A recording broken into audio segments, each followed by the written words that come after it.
Well, my dear viewers, such things can also happen. When you drop your guard, thinking you're the strongest around, someone comes along with a wake-up call.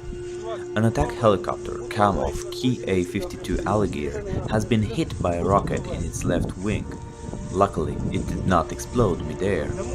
In the video, you can see how close the hit was to the ammo. Now, we will not know whether the ammunition had been fired or not. Nothing is known of the pilot as of right now.